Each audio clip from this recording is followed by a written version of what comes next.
guys, welcome back to another video session. This is Paul and you're watching Village Educatella. In this today video session, I would like to cover the basics of Java programming. In this video session, I would like to discuss about the data types, which are the basics of Java programming. So here I am creating a class named as test. So in this class, I am going to take the main method.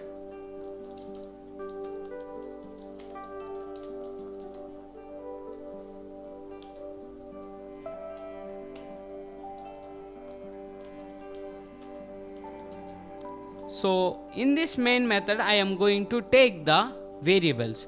As our topic is about the data types, we have two types of data types in Java.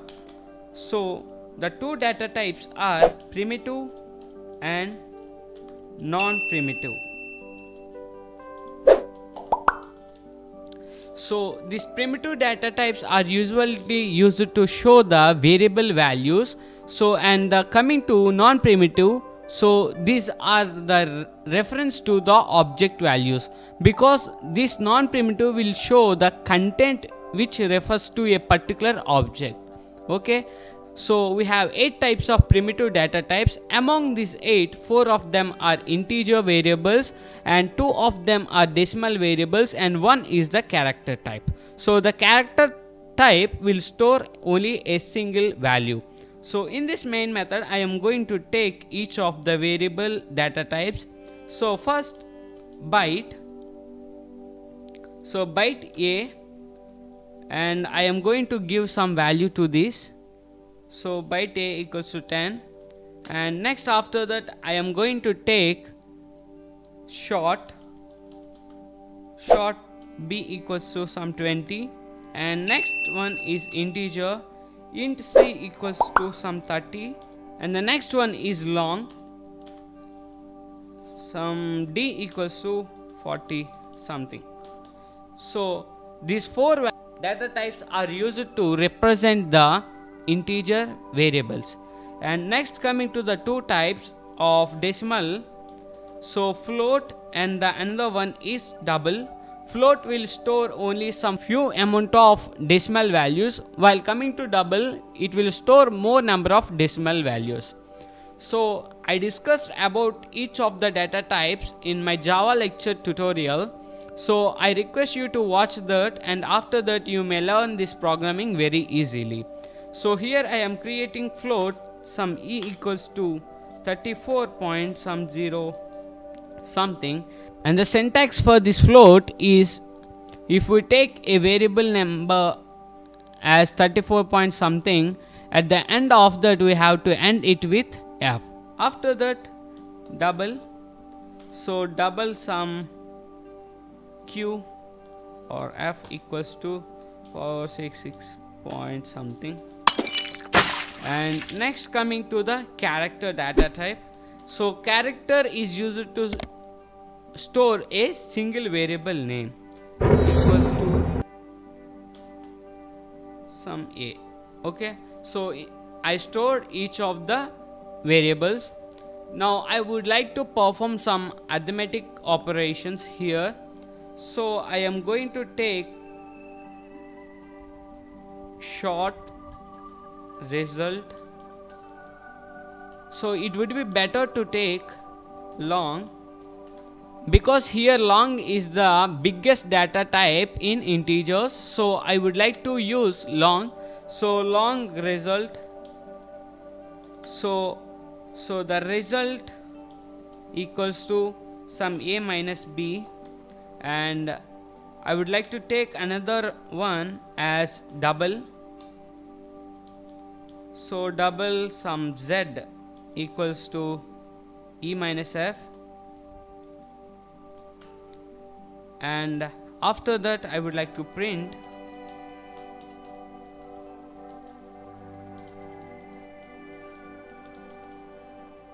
the result, and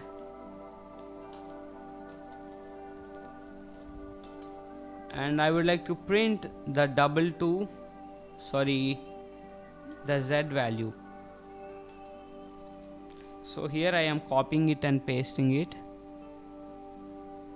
and I would like to print the character.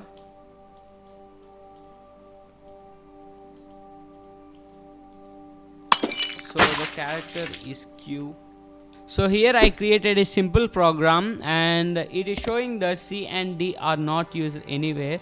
So here I would like to take another one as long sum P equals to C minus D.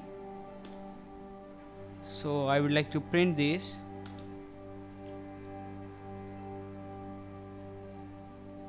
P.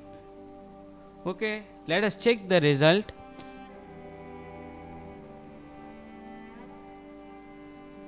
So here we have the result. First, the result between A minus B, that means 10 minus 20 gives minus 10, and Z E minus F, that means E minus F is printed here.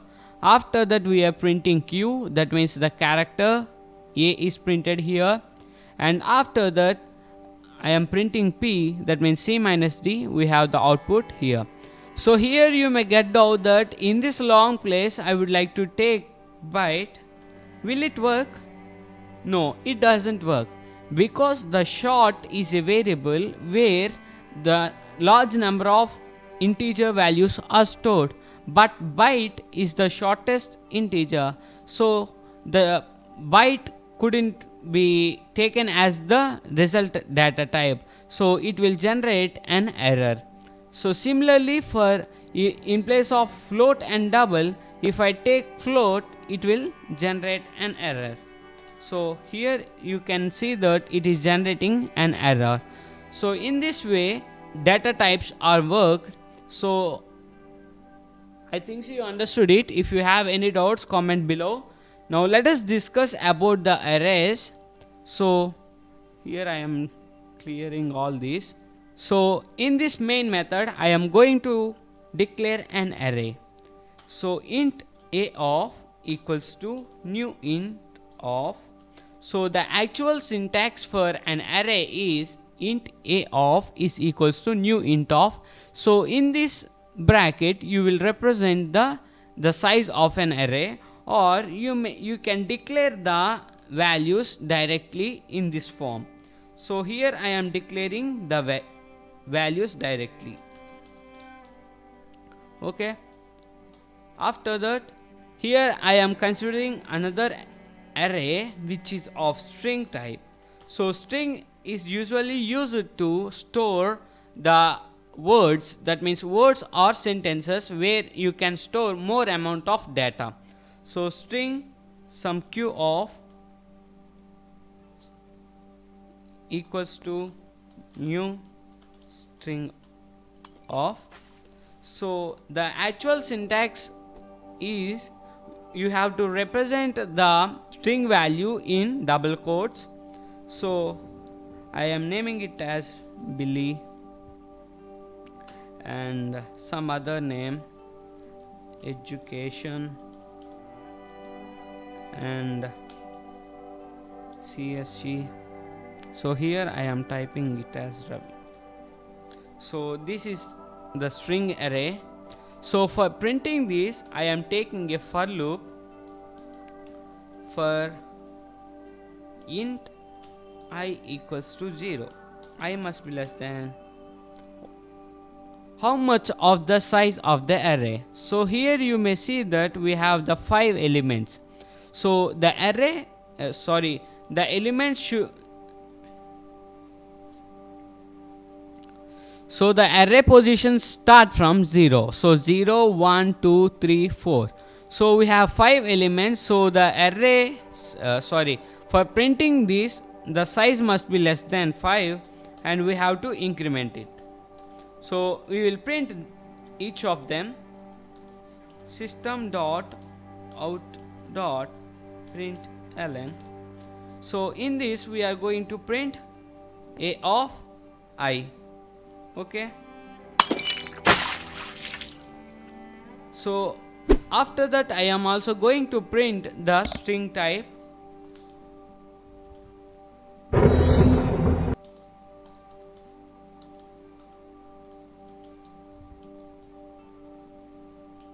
So the string type is q of I.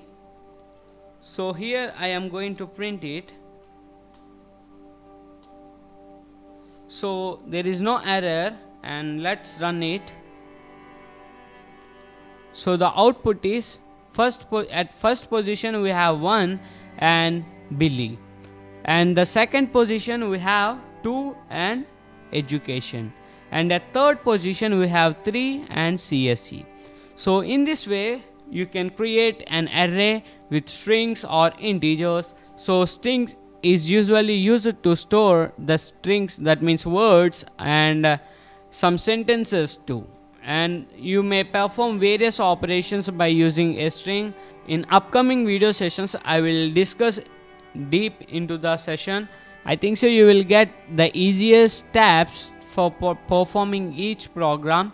So I will make it easy for you to understand, and if you have any doubts, comment below and like the video and press the bell icon for my notifications and subscribe it. Thank you everyone.